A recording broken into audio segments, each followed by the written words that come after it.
Good afternoon, students. So in the last video, we have seen the two types of buttons which can be used in Swing to create the graphical user interface. That is, one is J button and another is a J toggle button. So in this video, we are going to see the another two types of buttons which can be used in a Swing to create the graphical user interface. So out of that, the first one is J checkbox. The J checkbox class provides the functionality of a checkbox.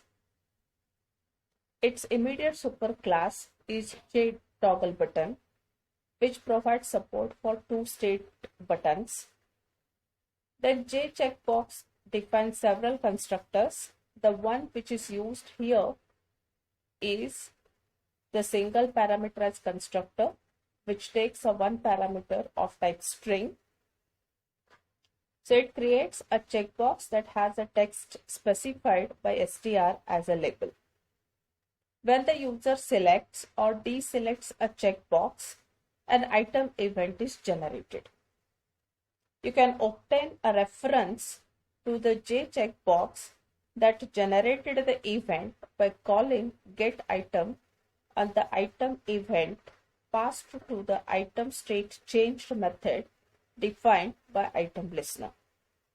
The easiest way to determine the selected state of a checkbox is to call eSelected on the J checkbox instance.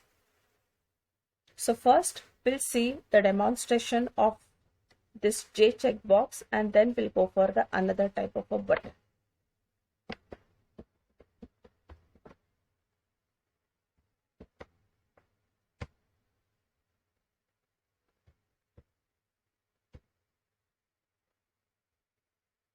So here already I have defined a class called as a checkbox. The very first statement in this is importing the Swing package by including a statement import javax.swing.star. Then define a class by giving a name it as a checkbox. Then include the main method. Then here we have first created the top level container by making use of a JFrame, and the name we have given it as a checkbox.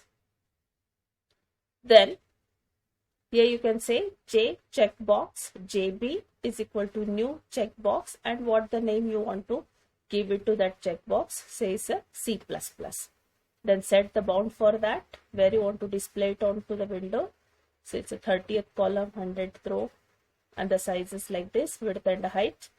Then another checkbox I have added, having a name or a label it as a Java. Then again set the size for that. Again the size we have defined, width and height is the same, 100, 50, and we are going to display it at 30th row to 100th column. Then another checkbox we have added, JB2, having a name it as a Python, and we are going to display it at 30th row, 300th column, and the size again we have set it as the same.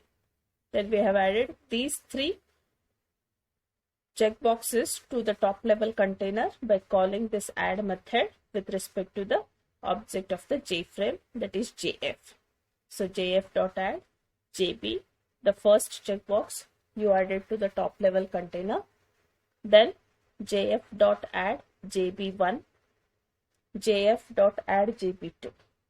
Then this is a default close operation, that is exit on clone, otherwise you will not be able to come back to the prompt. Then set the window size as 300 by 600, layout as a null, and make the top level container visible to everyone.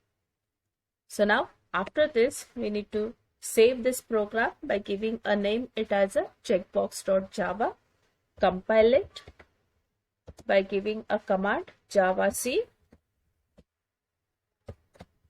checkbox.java. If there are any errors in the program, it will show here the error part. Otherwise, it will come back to the prompt. Then run it, Java checkbox. So once you click, okay, here it has created a window having a name it as a checkbox. So the size of this window is a 300 horizontal, 600 vertical, and here now you see it here, this is called as a checkbox. So here the first checkbox we have given a label it as a C++, second it as a Java, and third it as a Python. So now what you can do, you can go for selecting it. So if you select, the right mark appears on that checkbox. It means you have selected that checkbox. Like that, you can go for selecting the Java, you can go for selecting the Python. If you want to deselect it, once again you click on the same, it will deselect it. Whether you have selected the checkbox or not, if you want to check it, then you can call isSelected method on that checkbox.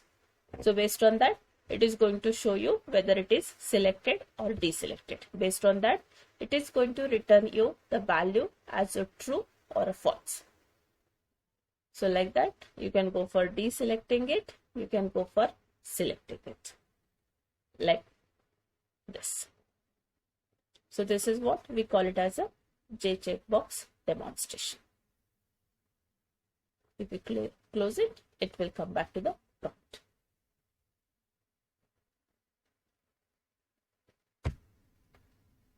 So the another type of the button which we can use it as a swing, it's a J radio button. Remember, this J radio button is nothing but you can add multiple number of buttons, but at that time you can go for selecting only one. So that's why it is called as mutually exclusive button. So these radio buttons are a group of mutually exclusive buttons in which only one button can be selected at any one time. So if you have seen in checkbox demonstration, you can go for selecting the multiple number of checkbox at a time. You can go for selecting C++, Java, then Python, all three, or you can go for deselecting any one or all three. But here, when you go for including the radio button, you can include any number of buttons in it, but at a time you can go for selecting only one. So they are supported by the J radio button class, which extends the J toggle button. The J radio button provides several constructors, out of which we have used here.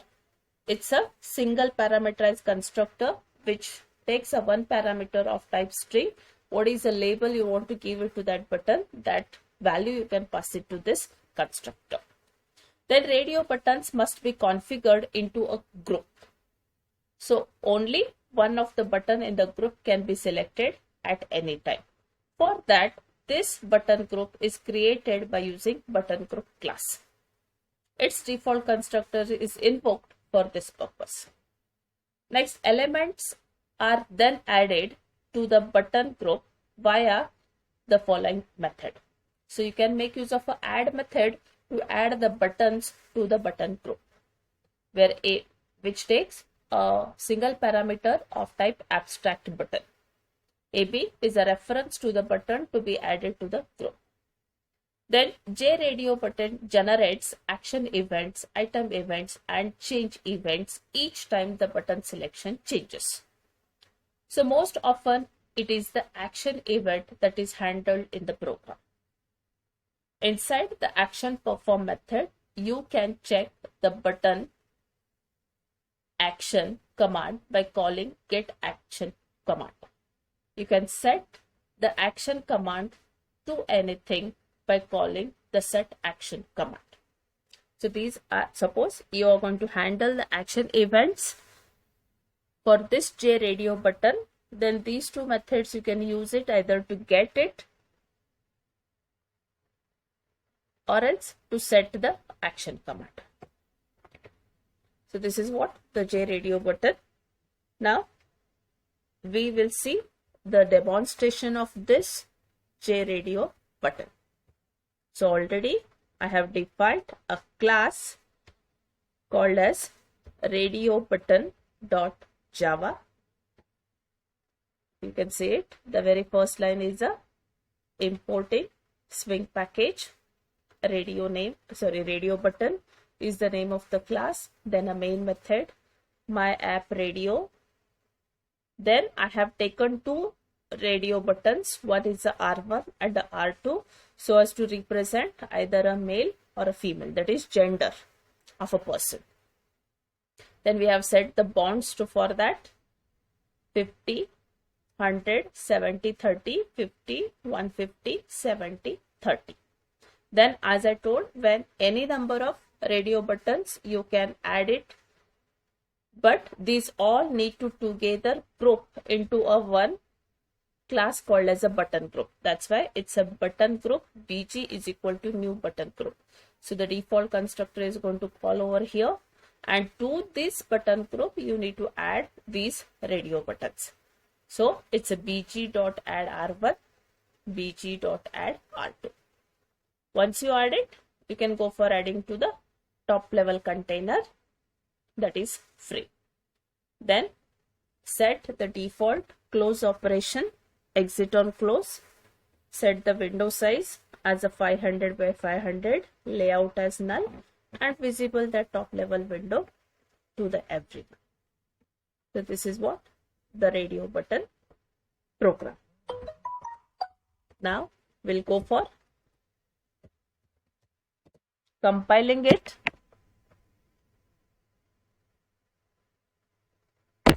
By using javac, name of the file RadioButton.java.